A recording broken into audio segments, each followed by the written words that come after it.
Hello everyone, welcome to SSC academy. आज फिर से आप लोगों के साथ जुड़े हैं एक नए वीडियो के साथ। आगामी परीक्षाओं को लेकर के बिहार एसएससी हो चाहे रेलवे हो, युद्ध से संबंधित कुछ सवाल होते हैं, तो सभी लगभग कुछ इम्पोर्टेंट युद्ध को एक छोटे से वीडियो में आपके लिए लेकर के आए हैं। तो आइए देखिए, चर्चा करते हैं आपके युद्ध के बारे में। वो सभी इम्पोर्टेंट युद्ध एक छोटे से आपके लिए वीडियो में बनाने का काम कर रहे हैं। जब कभी आप एग्जाम देने जाते हैं तो आप रिवीजन करना चाहते हैं, तो इस दृष्टिकोण से आप लोगों के लिए एक छोटा सा वीडियो जिसमें सारा का सारा युद्ध आपका जो है इंक्लूड करके रखे हैं। आइए देखिए, चर्चा करते हैं मध्यकालीन भारत के प्रमुख कुछ युद्धों को। जैसे कि पहला हम प्रारंभ करते हैं, जैसे भारत में देखिए 1000 या फिर 1001 ईस्वी। तो 1000 या 1001 ईस्वी का जो समय है वो आप जानते हैं कि महमूद गजनबी, मध्य एशियाई जो शासक है महमूद गजनबी ने पहली बार भारत पर आक्रमण किया है, जो सिंध के राजा के ऊपर किया गया था। और इसमें सिंध के राजा पराजित होते हैं और ये लूटने में सफल होता है। इसका देखिए, महमूद गजनबी से संबंधित दूसरा सवाल दोस्तों आप लोगों का करता है, और वो करता है प्रमुख युद्ध जो है वो सोमनाथ टेम्पल। सवाल करता है महमूद गजनबी का सबसे महत्वपूर्ण युद्ध कब हुआ? वो 1025 ईस्वी में। 1025 ईस्वी में महमूद गजनबी का सबसे प्रमुख युद्ध सोमनाथ मंदिर के ऊपर होता है, और ये आता है भारत में और सोमनाथ मंदिर के ऊपर अटैक करता है और छल के बल पर इसे लूट लेता है। और लूट कर जब जा रहा होता है रास्ते में, तो भारतीय जो जाट लोग हैं, है ना, तो जाटों का बहादुरी भी हमारे इतिहास में कई जगह वर्णन किया गया है। तो इस जाते हुए महमूद गजनबी को, इस दुष्ट आक्रांता को जो है ये जाट खुद लूट लेते हैं। यानी लूटे हुए धन को जो है महमूद गजनबी का, इससे भी लूट लिया गया जाटों के द्वारा, और इससे नाखुश होता है महमूद गजनबी। इसलिए दोस्तों ये कुछ सालों के बाद स्पेशली जाटों से बदला लेने के लिए आता है और ये युद्ध लड़ता है जाटों से। या फिर सवाल आता है भारत में, हिंदुस्तान से भारत में महमूद गजनबी का आखिरी युद्ध कब? 1027 ईस्वी में। 1027 ईस्वी में महमूद गजनबी का भारत में आखिरी युद्ध होता है, और इस युद्ध में जाट भी बड़े बहादुरी से लड़ते हैं, या कहिए ईंट से ईंट बजा देते हैं महमूद गजनबी का। तो 1027 ईस्वी जाटों का युद्ध किससे? महमूद गजनबी से। इस युद्ध में एक तरीके से कहते हैं कि जाटों का पराजय हुआ, लेकिन बड़ा सा कुछ नुकसान नहीं कर पाते हैं महमूद गजनबी। तो 1027 ईस्वी में महमूद गजनबी का आखिरी आक्रमण भारत के ऊपर जाटों से युद्ध होता है। जाट भी बहुत बड़े पैमाने पर नुकसान करते हैं, और या कहिए ईंट से ईंट बजा देते हैं इस दुष्ट आक्रांता का। तो महमूद गजनबी का भारत में आखिरी युद्ध जाट से कब? 1027 ईस्वी में, याद रहेगा दोस्तों। और इसके बाद फाइनली 3 सालों के बाद 1030 ईस्वी में इस दुष्ट का मृत्यु हो जाता है। महमूद गजनबी का मृत्यु 1030 ईस्वी में। अब देखिए, एक था मध्यकालीन भारत का जो है पहला आक्रांता, जो मेजर रूप में भारत में वाइटल रोल प्ले करता है। दूसरा व्यक्ति जिसे कहा जाता है मोहम्मद बिन साम, या इसे हम लोग अपने जो है कथा कहानियों में जानते हैं मोहम्मद बिन गौरी या मोहम्मद गौरी के नाम से। तो याद रखिएगा, भारत में मोहम्मद गौरी का पहला आक्रमण 1175 ईस्वी में। ऐसा इसलिए दोस्तों, इसका जो है भारत के ऊपर अटैक के पीछे भी एक छोटा सा सिनेरियो था। क्या था? उस कथा सुनिए कि जब महमूद गजनबी अपने पीक पर था, महमूद गजनबी जब अपने पीक पर था, महमूद गजनबी जब अपने समय में यानी जब 998 ईस्वी में गद्दी पर बैठा था, गद्दी पे बैठने के बाद ये स्वयं चाहता था कि बड़ा सा साम्राज्य स्थापित करे। तो बड़ा सा साम्राज्य स्थापित करने में वही लोग कामयाब हो पाएंगे जो कुछ यूनिक करेंगे। तो इसने यही यूनिक करने का कार्य क्या किया था? इसने धर्म को प्रमोट किया, और इसने बोला कि मैं बुद्ध सीकन हूं, मैं मूर्तियों को तोड़ने वाला हूं। और इस तरीके से बहुत सारी जगह पे भारत में स्पेशली देखिए आया, इसने मूर्तियों को तोड़ा और तोड़ करके अपने आप को प्रमोट किया कि सारे अन्य जो मुसलमान लोग हैं वो इससे इंटरेस्टेड हो और इससे जुड़े और बड़े पैमाने पर कामयाब हो। तो इसी दरमियान वास्तव में इसका इंटेंशन था साम्राज्य विस्तार करना, और इसी क्रम में 1010 ईस्वी में जब ये मध्य एशिया पर आक्रमण किया था, तो गौर पर भी आक्रमण किया था। और गौर पे एक जबरदस्त आक्रमण करने के बाद गौर के वंशजों को लगभग नेस्तनाबूद कर दिया था, कत्लेआम मचा के रखा था इस युद्ध में।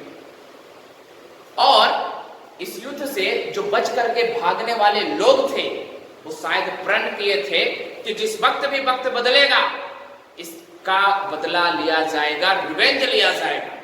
और वो वक्त देता है इन लोगों को भी गजनबीयों से बदला लेने के लिए। वो 1175 ईस्वी मोहम्मद बिन साम यानी कि मोहम्मद गौरी, उसी आपका जो है एक गजनबियों के विरुद्ध जो है, जब मध्य एशिया में ये अपना गद्दी पे आता है तो पहले गजनबियों को मध्य एशिया में नष्ट करता है। और मध्य एशिया में नष्ट करने के पश्चात भारत में से पता चलता है कि भारत में भी अभी गजनबी लोग हैं, तो भारत में भी गजनबियों को खात्मा करने के लिए और भारत में साम्राज्य का विस्तार करने के लिए या भारत में आक्रमण करना प्रारंभ करते हैं दोस्तों। और इसी के तहत मोहम्मद बिन साम या मोहम्मद बिन गौरी भारत पे पहला आक्रमण 1175 ईस्वी में करता है मुल्तान के ऊपर। मुल्तान के गजनबियों को बुरी तरीके से पराजित करता है और पराजित करके जो है अपने झंडा, अपने बुलंदियों को चमकाता है। और इसी आत्मविश्वास में, इसी कॉन्फिडेंस में कि जैसे मानो गजनबी है वैसे ही हमारे हिंदुशाही राजा है, राजपूत प्रतापी शासक जो है वैसे ही कमजोर शायद होंगे, इस यही भूल करके है ना, यही भूल करके इसने क्या करता है कि अति आत्मविश्वास में 1178 ईस्वी में भारत के ऊपर दूसरा आक्रमण, कौन? मोहम्मद गौरी, किसके ऊपर? गुजरात के ऊपर। और उस तत्कालीन समय में गुजरात के बड़े प्रतापी शासक भीम द्वितीय विराजित थे। भीम द्वितीय ने बहुत जोरदार युद्ध लड़ा और मोहम्मद गौरी को बुरी तरीके से पराजित किया। इवन इतने बुरी तरीके से पराजित किया कि जान बचा करके भागता है मोहम्मद गौरी हिंदुस्तान से। और वो समझता है, फिर महसूस करता है कि भावावेश में आकर के सभी जगह पर तो अभी अटैक नहीं करूंगा मैं, अभी मैं उन्हीं जगह पे अटैक करूंगा जिन्हें मैं कर सकता हूं। तो फिर देखिए ये उन्हीं गजनबियों और वो आपका जो है ये मुस्लिम जो क्षेत्र थे उसके ऊपर जो है लिमिटेड क्षेत्रों पर अटैक करता है। और 1186 आते आते दोस्तों वो लगभग सारे क्षेत्रों को जीत लेता है। और इसी बीच में हिंदुस्तान के भी एक प्रतापी राजा जो है लगभग उत्तर भारत को जीतने के पश्चात एंड इवन उस महान योद्धा जो कि 1178 ईस्वी में भीम द्वितीय ने पराजित किया मोहम्मद गौरी को, तो भीम द्वितीय को भी एक महान भारतीय योद्धा ने पराजित कर दिया युद्ध में, और वो थे भारत के महान शासक पृथ्वीराज चौहान। तो पृथ्वीराज चौहान जो है उत्तर भारत में जो है गुजरात तक को पराजित कर दिया। तो गुजरात को पराजित करने के बाद आपका पृथ्वीराज चौहान का इंटेंशन था कि वो भारत के जो है सिंहासन पे बैठे और दिल्ली पे राज करे, शासन करे। और वही 1186 ईस्वी तक मोहम्मद गौरी भी लाहौर, पेशावर, मुल्तान इन सभी क्षेत्रों को जीतने के बाद एक क्षेत्र बचा दिल्ली, तो उसका भी महत्वाकांक्षा हुआ कि भारत के ऊपर शासन करे। तो इसी के वजह से जहां एक ओर पृथ्वीराज चौहान चाहते हैं दिल्ली पे शासन करना, वहीं दूसरी ओर विदेशी आक्रांता, विदेशी दुष्ट जो चाहता है भारत पर शासन करना, इन दोनों के बीच में जो है एक कारण बना दिल्ली का सिंहासन। और इसी को लेकर के 1191 ईस्वी में तरायन नामक जगह पर एक भीषण और शानदार युद्ध होता है। इस युद्ध में पृथ्वीराज चौहान अपने योग्यता का और अपने जो है लड़ाकूपन का जो है परिचय देते हैं और इस युद्ध में बहुत जबरदस्त तरीके से पराजित करते हैं मोहम्मद गौरी को। एक बार फिर से मोहम्मद गौरी इस कदर पराजित होता है, एक बार फिर से मोहम्मद गौरी इस कदर पराजित होता है कि वो अपना जान बचाने के लिए पृथ्वीराज चौहान के चरणों में गिर पड़ता है। और चरणों में गिर पड़ करके जो है मोहम्मद गौरी माफी मांग लेता है पृथ्वीराज चौहान से। और पृथ्वीराज चौहान महान जो है राजपूत शासक, वो युद्ध से उन्हें इतना इश्क हुआ करता था कि वो आए गए किसी भी लोगों को जो है माफ कर दिया करते थे। इन्होंने फिर से वही काम किया और माफी मांगने के कारण जो है इस दुष्ट को मोहम्मद गौरी को माफ कर देते हैं। और 1191 ईस्वी में तरायन का प्रथम युद्ध जो है इस प्रकार से जीतने में सफल होते हैं। और जीतने वाले कौन दोस्तों? ये हैं पृथ्वीराज चौहान। अब देखिए ये जो बाहरी आक्रांता थे ये थोड़े निर्लज होते थे, लेकिन भाई स्ट्रेटजी वाले बहुत अच्छे होते थे। भारतीय शासकों में एक कमी थी दोस्तों, वो क्या? देखिए कमी था या आप जो कह सकते हैं, इस पे डायरेक्ट कहना तो उचित नहीं, लेकिन देखिए 1001 ईस्वी में जब सिंध के राजा के ऊपर आक्रमण किया गया था, तो सिंध के राजा जब पराजित हो गए तो वो क्या किए कि वो अपने बेटे को उत्तराधिकार बनाए और खुद जो है आत्मदाह कर लिए, सुसाइड कर लिए। वहीं दूसरी तरफ देखिए विदेशी आक्रांता, जो दुष्ट आक्रांता है, वो भारत पे ना केवल आक्रमण किया, हारने के बावजूद भी वो माफी मांग लिया और दोबारा युद्ध लड़ने का तैयारी करता है और वो पता करता है कि आखिर कैसे हराया जाए पृथ्वीराज चौहान को। तो उसे पता चलता है कि पृथ्वीराज चौहान का एक दुश्मन है और वो है राजा जयचंद। जयचंद के साथ जो है इनका जो है दुश्मनी चला करता था। इसी के वजह से मोहम्मद गौरी ने एक षड्यंत्र रचा, है ना। मोहम्मद गौरी ने एक षड्यंत्र रचा और मोहम्मद गौरी और जयचंद दोनों ने मिल करके 1 सालों के बाद जो है वापस से रिटेलिएट किया और 1192 ईस्वी में तराइन के दूसरे युद्ध में चारों तरफ से घेरा लगा करके पृथ्वीराज चौहान को धोखे से पराजित किया और इस युद्ध में पृथ्वीराज चौहान हार जाते हैं। कुछ किस्सा कहानियों के अनुसार, इस युद्ध में कुछ इतिहासकारों के अनुसार पृथ्वीराज चौहान को यहाँ हत्या कर दिया जाता है और कुछ जो है कहानियों के अनुसार, जैसे पृथ्वीराज रासो जो लिखा गया है चंद्रप्रदायी के द्वारा, उनके अनुसार जो है कुछ कथा और लिखा गया है। तो वो कथा का तो चर्चा यहाँ नहीं हो सकता है दोस्तों, क्योंकि हम एग्जामिनेशन पॉइंट ऑफ व्यू से चर्चा करें। उस कथा को कभी सर स्पेशली वीडियो बनाएंगे ना, तो उसमें आपका चर्चा करने का प्रयास है। तो 1192 ईस्वी में इस तरीके से देखे दोस्तों कि जयचंद के मदद से मोहम्मद गौरी ने भारत पर अटैक किया, स्पेशली पृथ्वीराज चौहान पर। पृथ्वीराज चौहान को हराया और यहाँ से जो है जीत गया तराइन का दूसरा युद्ध। अब देखिए, भारत में साम्राज्य को स्थापित करने के लिए मोहम्मद गौरी को ऐसा महसूस होता है कि कोई भी व्यक्ति इनका जो है चुनौती ना बने, चैलेंज ना बने। इसी के वजह से 1194 ईस्वी में चंदावर का युद्ध लड़ा और चंदावर के युद्ध में जो जयचंद इसे मदद किया था, उस जयचंद के विरुद्ध ही लड़ गया युद्ध और जयचंद को मौत के घाट उतार दिया। और 1194 ईस्वी में इस प्रकार से चंदावर का युद्ध जीतने में सफल रहे कौन? मोहम्मद गौरी, और यहाँ पास जयचंद मारा गया। अब देखिए हाथों से फिसलता जा रहा है साम्राज्य विदेशी आक्रांताओं के सामने। इसके बाद देखिए, अब इसका एक गुलाम है जिसका नाम है कुतुबुद्दीन ऐबक। मोहम्मद गौरी का एक गुलाम है कुतुबुद्दीन ऐबक। 1197 ईस्वी में एक गुलाम गुजरात के शासक के ऊपर अटैक करता है और 1197 में मोहम्मद गौरी का एक गुलाम कौन है दोस्तों? कुतुबुद्दीन ऐबक। वो गुजरात के राजा भीम द्वितीय के ऊपर अटैक करता है और उसे जीतने में सफल हो जाता है। इस युद्ध को कहते हैं अनिलवाड़ा का युद्ध 1197 और इस युद्ध में जो है ये हरा देता है भीम द्वितीय।